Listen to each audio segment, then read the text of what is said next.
Welcome to the Scandinavian Mind podcast, our weekly show about how technology is changing the creative industries. Today on the program, the ethical dilemmas of AI. We talk about the moral and ethical implications of using generative AI, how Levis is using digital models to achieve quote-unquote diversity and the subsequent backlash.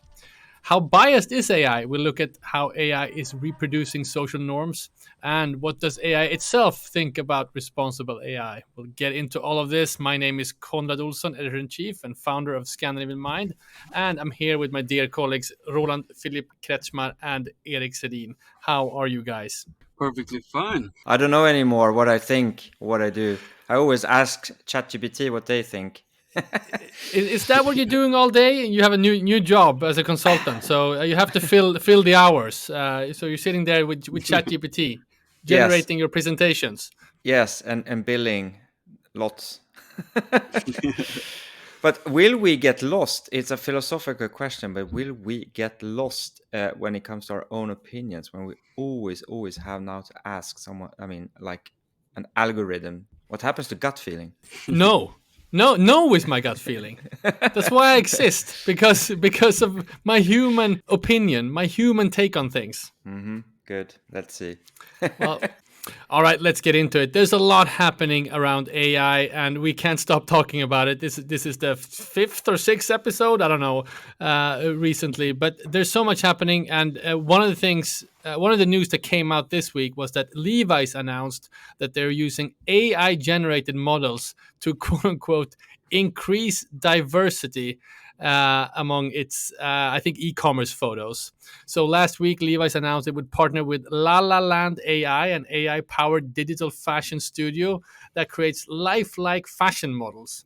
And according to the press release, and this is where I think it got very unfortunate for Levi's, the initiative hopes to increase the number and diversity of Levi's models in a sustainable way. So this announcement obviously was met with a lot of backlash, including from models of color who are already kind of underrepresented. And the opinion back to Levi's is, of course, why don't you just hire models instead of AI generating them? What do you guys think of this? Because it costs money to hire them. Yeah, I think so. The thing is, it's easy to say it's just a cop out and hey, it's cheaper, but I can't believe that they were so stupid to write a press release saying this is a sustainable way for us to get more diversity. That's the crazy part. And I read some of the comments in that Instagram reel that you sent us. We'll post it in the show notes. People were like, oh, these white-owned businesses will literally do anything besides hiring a POC model or person or behind or in front of the camera. I think this is incredibly stupid. They're kind of shooting themselves in the foot here. But like you said, then Roland, of course, it's about, it's easier, it saves time, effort, money. But don't go out and paint yourself like this good company trying to push diversity when it's Or basically it is just like an honest mistake. If we look last year when we only talked about metaverse on the show, we saw so many shitty examples of metaverse, events, and people doing a lot of mistakes. Maybe it's just a mistake here as well that they were so eager to kind of jump on the AI bandwagon that they didn't really analyze this well enough before kind of pulling the trigger. I think you're probably right, and their explanation is of course that this is a way of complementing their usual human models. They will continue using human models. They underscore that they are already using diverse models, and I think it's probably someone writing a press release. That is my sense, at least, that this was just a very unfortunate way of framing something, and someone thought they could kind of earn some diversity points out of this new technology. So what has happened since? This was like a couple of days ago, a week ago. Internet forgets fast, right? I actually think this will blow over, but I do think it's an interesting question broadly if we're going into an era now, and a lot of people talking about this is a paradigm shift for how brands communicate, how brands navigate a new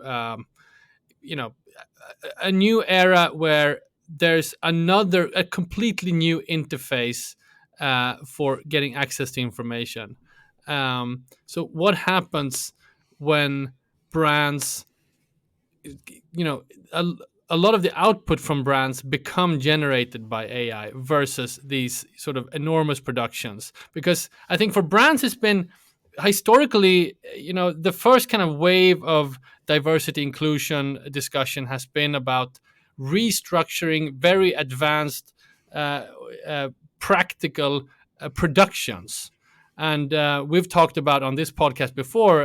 There was a report out by Swedish Fashion Council, kind of underscoring, even though diversity in models are changing, maybe not, it's not changing that much on behind the scenes in terms of stylists and makeup artists and executives and people working in the industry.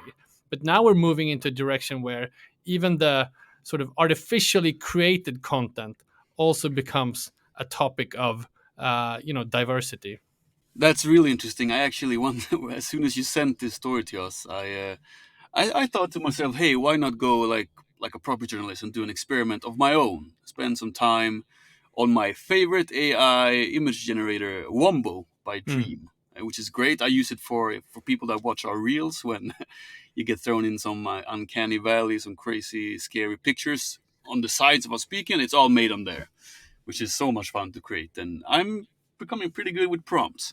But anyway, so like you said, I guess the fashion industry has had a problem with not only showing too little POC color in front of the camera, but also behind the camera, the people in the company, the Mm. directors and the CEOs and stuff. So I asked then this AI, I asked the Dream. I just gave it the same prompt 10 times to see what kind of result I got. And I asked it, show me a picture of a CEO laughing at a Christmas dinner. Hmm. And then I pressed generate, press generate 10 times. So what do you guys think when I just put that in? What do you think popped up? Well, I guess since you're talking about it, I guess it's going to be a white male.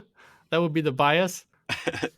In a suit, Yeah, that's good. Yeah, we're getting somewhere. We're getting somewhere. You're basically spot on. One middle-aged. thing I don't know. I tried to Google where exactly middle aged. I can say like this: it was all 10 out of 10 were middle aged men Wow. in a suit, laughing, holding an egg toddy. It was pretty funny pictures. I'll put them on there later. But what I thought was interesting was when I then asked it to. I changed the company. I said, "Show me a CEO of a fashion brand, a Mm. fashion CEO at a Mm. Christmas party, Christmas dinner." I got 8 out of 10 were women all of a sudden.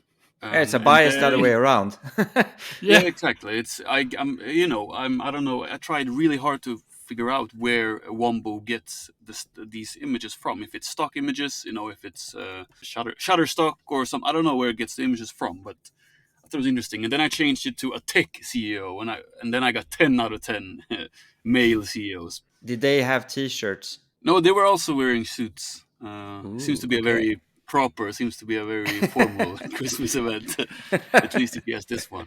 But I thought it was interesting because I know, Roland, you asked an AI, like, how do you make responsible and ethical AIs? From these things, and when asking one of the biggest AIs out there, just show me a CEO, and Hmm. 10 out of 10 for tech That's CEOs are men, yeah. That's and just 8 out of crazy. 10 are, of Yeah. course, that will change stuff if you use AI in your company. If you use AI to, I know we've been talking about issue 4. Konrad, you had a great cover story with Joel Hellemark, who wants to use AI for companies. A company can unload their whole company into an AI, and that can help them to understand the company better. Mm. If most companies are, or at least according to most AIs, if most companies are driven by men, middle-aged men, how does that affect what the AI then spits out, like this image AI did? Well, that's the problem with historical data. I'm actually surprised it was 100% men, 100% of the times. And I don't think 80% of fashion CEOs are women either. So it's kind of biased in a weird way on the other way around. Hmm. Um, I but should also add that just out of the 30 pictures that I got out, only one of them was a white person. I don't know what that says, but they were all, it looked like Southeast Asian or Mm-hmm. Eastern Asian. So, like I said, I don't know where Wombo gets these images from, where they create these images from. But Hmm. that was one thing that I thought was interesting, because, like you guys said, the first thing you said was, "Oh, a middle-aged white guy," and only 1 out of 30 pictures included that. So I don't know what that Uh-huh. means. Interesting. Could be only this tool, but We actually have a story up right now on Scandinavian Mind. Our colleague Johan has interviewed Erika Johnson, is a professor of gender and society at Linköping University. So mm, they have a project right now where they're looking at this specific thing, and she says, among other things, that sort of this data are not necessarily going to be reproducing the social diversity that they're supposed to be representing, mm, and some of the data will be reproducing biases in the original data that can have significant consequences as the synthetic data are used for commercial and policy decisions. So, yeah, when this is reproduced, and historical data becomes new synthetic data, which we will then base other content or queries from in the future. It's a kind of a dystopic way of looking at things. So something needs to happen. Well, thanks for sharing yeah. this, Erik. Mm. I'm speechless, which is kind of not useful in a podcast, but it's really depressing, you know. Oh God, No, we but it was receive so your many. LinkedIn, Yeah. that viral, semi-viral LinkedIn post that got me thinking about this. Well, I don't And know that about the Levi story. virality of it. Two, three people kind of liking it, but But yeah, that got me thinking. I thought it was really interesting.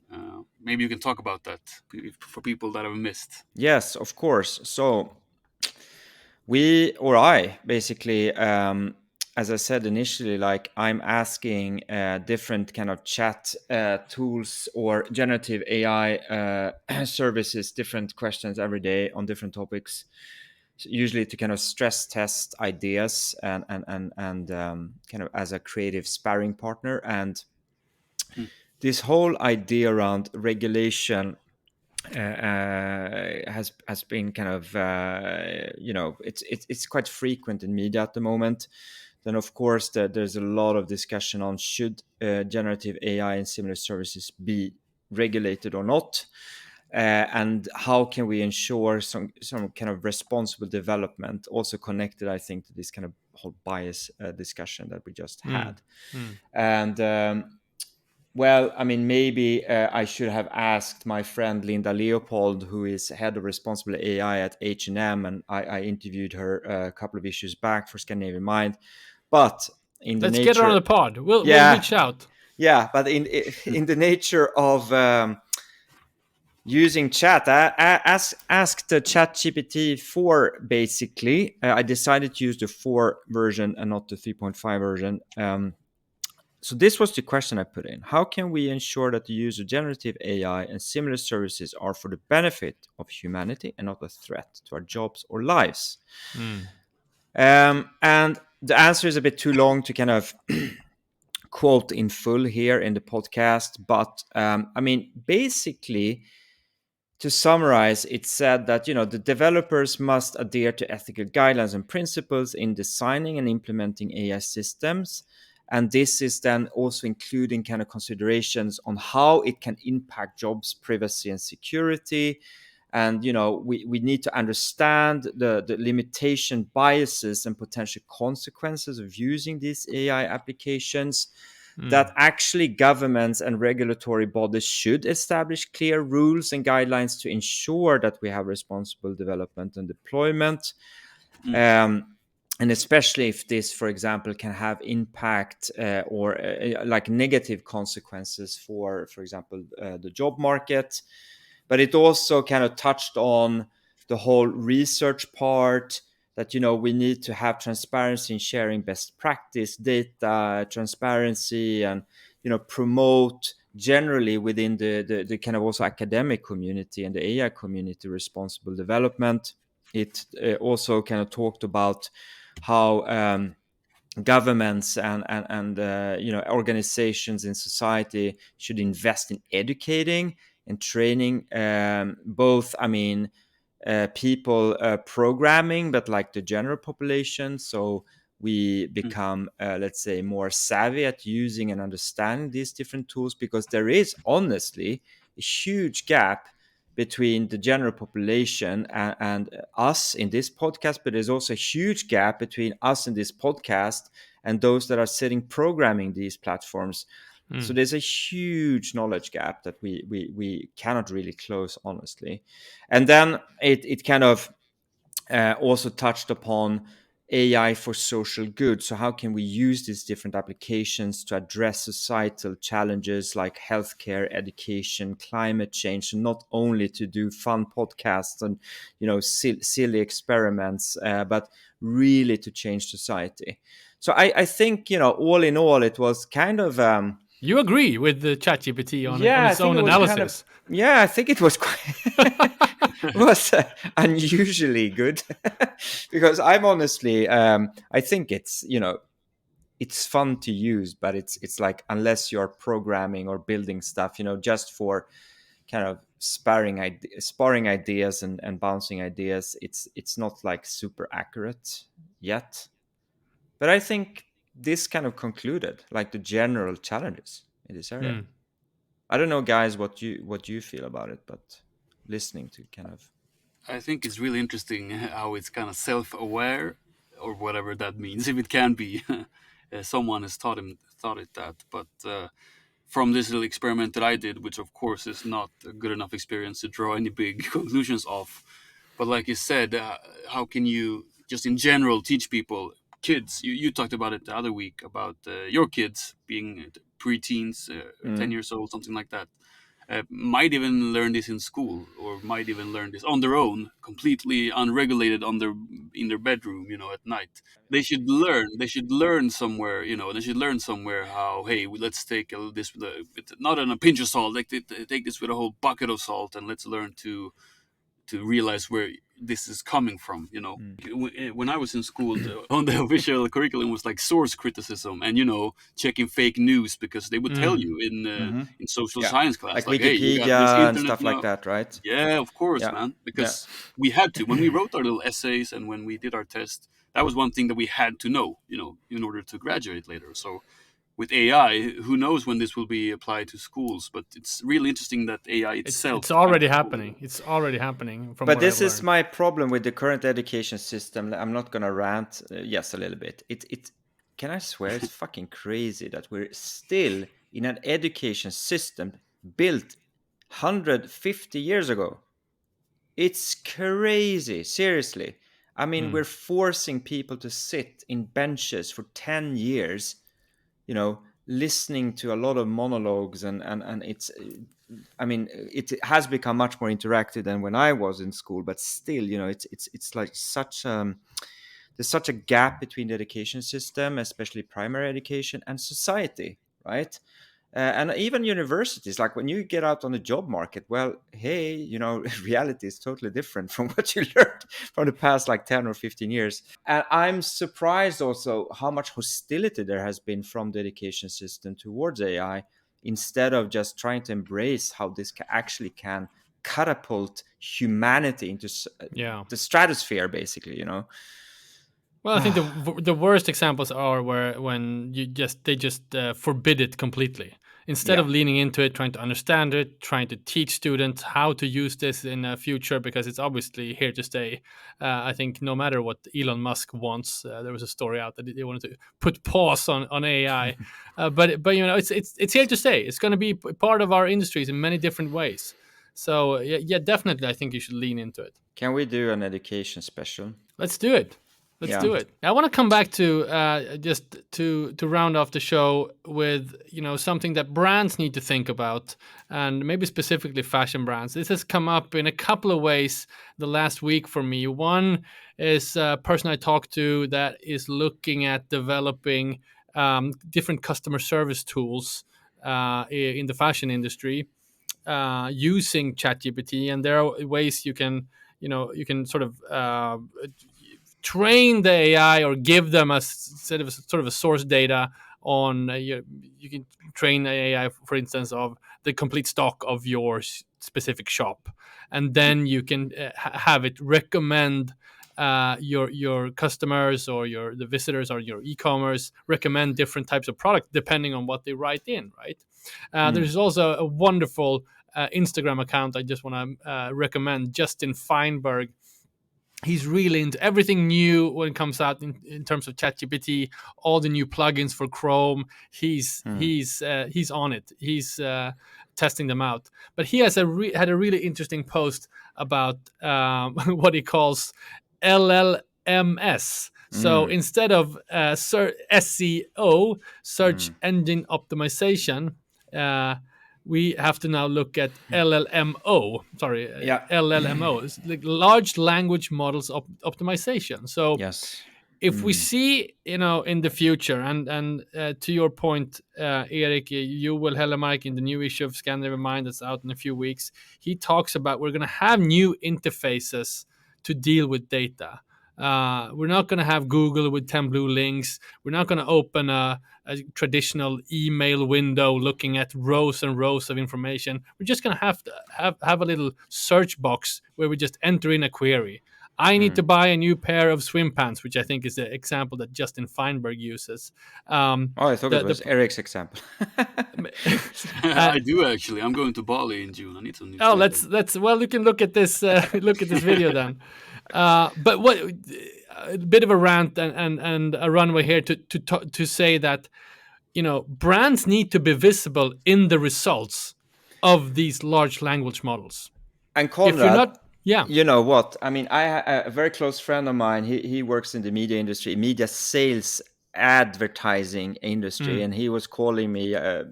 Not panicking, but like I don't understand what I should do now, because like my whole business is around SEM. Yes. And there's no point for me to do anything in the SEM area if everyone is using these different chat tools or services to search for, whatever. So I think actually, if we're going to deep dive on something, that is really the topic. LLMO, large language models optimization. Yes. And it's the first time. Justin Feinberg is the only one I've seen use that term. I'm sure it's coming. Have you seen it? I've tried to Google it. Yeah, I saw it this past week, and it's kind of interesting how fast this development goes. I mean, literally last week there were 1,000 new AI services launched last week. I mean, and 1,000 is not an exact number, but it's such a fast development. I don't even know how we're gonna keep track of this, but well, one of the recommendations that Justin had was, if you are launching a brand, or if you have a hotel, or if you have any type of service, it's going to be more important than ever to differentiate yourself and be kind of top in your field, and maybe top in your field in a very specific niche, because that's the one that's going to pop up if people ask these questions. It's not going to be 5 blue sponsored links like we have on Google right now. Finally, it's going to be yeah, but maybe it'll be 2 or 3 or 4 but recommendations. Who clicks on these links? I mean, unless by mistake. I've always wondered. Well, who's like, I'm going to explore this link. See what happens on the other side. Well, it's a multi-billion-dollar industry, so someone's obviously clicking. Yeah, but I mean, is it by mistake or? Oh, okay. So I mean, at least from my perspective, I kind of rounded off in my own head for today's conversation. I think one of the most amazing benefits of all these different services and tools is that it actually forces you to self-reflect in a way I have never experienced in my whole life. Not only my career, but generally. It kind of, it's this amazing tool to really like try out like new ideas, mental experiments, and you can build stuff and prototype, and it's kind of, but it's also like constantly a vehicle for self-reflection. Because actually it's all about knowledge here, right? So I think in essence, if we can find a way to regulate this without too much regulation, if we can find a way to eliminate biases and create responsible development, I think this is fantastic. All right, I think we'll leave it there. Let's end on a positive note and look forward to the big episode, the big positive episode about AI. This has been the Scandinavian Mind podcast with me, Konrad Olsson, Erik Sedin, and Roland Philippe Kretzschmar. Don't forget to sign up to our newsletter. Visit scandinavianmind.com/newsletter not to miss out on any contents, events, invites, perhaps an invite to our upcoming release of Scandinavian Mind issue 4. Keep a lookout for that. And guys, until next time, goodbye. Bye. Take care.